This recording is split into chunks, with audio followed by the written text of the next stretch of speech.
KB국민은행과 우리은행이 주택담보대출 한도를 다음 달 5일부터 대폭 축소하기로 했는데요.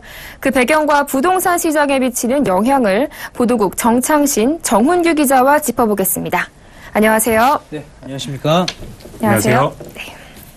정훈 기자, 먼저 방백이라고 하죠. 최우선 변제권 보증을 이제 적용하지 않는 방식으로 대출 한도를 줄인다면서요? 네. 정부에서는 지난해 8월부터 주택담보대출 비율을 70%까지 인정해주고 있는데요. 실제로 은행에서 대출을 할 때는 이 LTV 한도에서 소액 임차인 보호를 위해서 정부가 정한 최소한의 금액을 빼게 돼 있습니다. 이 최소 금액은 지역마다 차이가 있는데 서울의 경우 방 한 개당 3,200만 원, 경기 지역은 2,700만 원이고요. 그동안은 서울보증보험과 주택금융공사의 신용보증을 통해서 이 금액을 제외하지 않고 LTV 한도까지 은행 대출이 가능했습니다. 그런데 다음 달 5일, 다음 주 월요일이죠. 이때부터 KB국민은행과 우리은행은 이 신용보증을 통한 대출을 하지 않기로 했습니다. 쉽게 말해서 서울 5억짜리 아파트를 살 때 대출을 받으면 LTV 70%에서 3,200만 원이 빠지는 것입니다. 이렇게 되면 시가 5억 원 서울 아파트의 대출 한도는 9.1% 줄어들게 됩니다. 네, 그러니까 쉽게 말해서 대출 한도가 줄어들게 되는 것인데 이 두 은행이 나선 이유가 있을까요? 네, 두 은행의 관계자들은 최근 가파르게 늘고 있는 가계대출을 억제하기 위한 조치라고 설명했는데요. 실제로 지난 한 달 동안만 해도 국내 6대 은행의 주택담보대출 잔액은 6조 원 넘게 급증했습니다. 불어난 가계대출이 부실화될까 금융당국에서도 경계를 높이고 있는 상황에서 가계대출 규모가 가장 많은 국민은행이 완급 조절을 위해서 이 같은 조치를 먼저 준비하고 나선 것입니다.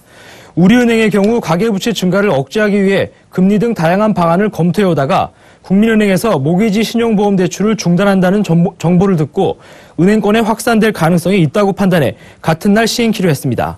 당장 국민은행과 우리은행이 먼저 나서기는 했지만 신한은행과 KB하나은행도 같은 방안을 검토하고 있어서 시중은행들의 모기지 신용 보험 중단이 줄이을 가능성도 높아 보입니다. 근데 이 모기지 신용대출을 중단함으로써 가계부채를 줄이겠다는 대책은 사실 지난 7월이었죠. 정부가 발표한 가계부채 종합대책과 비슷해 보이는데요. 정찬신 기자 어떻습니까? 네, 맞습니다. 정부에서는 지난 7월 22일 가계부채 종합대책을 발표한 바 있는데요. 이 대책은 금융권의 가계부채 상환 능력 확대와 대출 심사 강화를 주요 내용으로 하고 있습니다. 내년부터는 대출자의 소득에 따라 원금과 이자, 즉 원리금을 분할 상환하는 방식으로 대출을 해주겠다는 겁니다. 정부는 또 주택 대출 시에도 조건 등을 깐깐하게 심사해 무분별한 대출을 억제할 방침입니다. 모기지 보증 중단에 따른 대출 한도 축소는 7.2 대책과 이런 면에서 일맥상통한다고 볼 수 있습니다. 결국 대출 한도가 줄어든다면 빚을 내 집을 사려는 사람들도 줄어들 수 있습니다.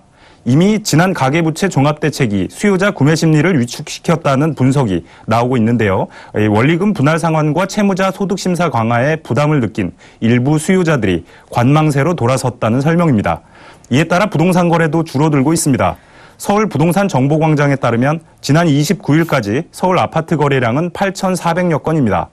역대 9월 거래량이 가장 많았던 2006년 9천여 건에 비하면 크게 못 미치고 있는 것입니다.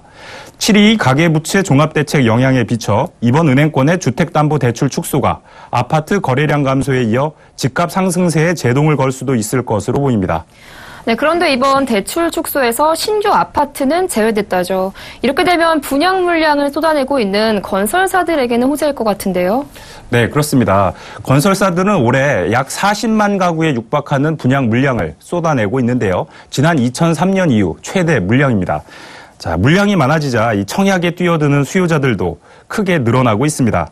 아파트 청약에 당첨되면 보통 10% 정도의 계약금을 내고 입주 전에 대출을 받아 중도금을 내고 있는데요. 이처럼 신규 분양으로 내 집 마련을 하려는 수요자들은 집값의 70%까지 최대 대출이 가능해집니다. 이 때문에 업계에서는 신규 분양에 혜택을 줘서 건설사의 숨통 틔워주기 아니냐, 이런 비판이 나오고 있습니다. 업계의 한 관계자는 건설사의 과잉 공급으로 미분양 우려도 커지고 있다면서 은행들이 신규 분양에서 대출을 많이 해주면 건설사들에게 유리한 것은 사실이라고 설명했습니다. 정부가 분양몰이를 하고 있는 것은 아닌가 하는 생각도 드는데요.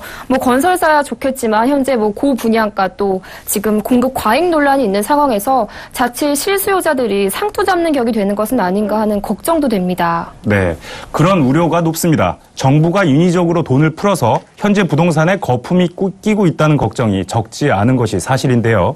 실물 경제는 계속 악화되고 있는 상황에서 앞으로 금리가 올라갈 것이 뻔한 그런 상황인데요. 그렇든 말든 건설사들은 지금 초저금리에 따른 유동성 장세를 이용해 내년 물량까지 미리 당겨서 불량 처리를 하려는 의도가 분명한 것입니다. 실수요자들은 분양가와 주변 시세 등을 꼼꼼히 따져서 비싸게 집을 사지 않도록 주의를 기울여야 할 것으로 보입니다. 네, 시중은행이 대출 한도를 줄이게 된 배경과 영향에 대해서 보도국 정창신, 정훈규 기자와 함께했습니다. 오늘 말씀 잘 들었습니다. 고맙습니다. 네, 감사합니다. 고맙습니다. 네.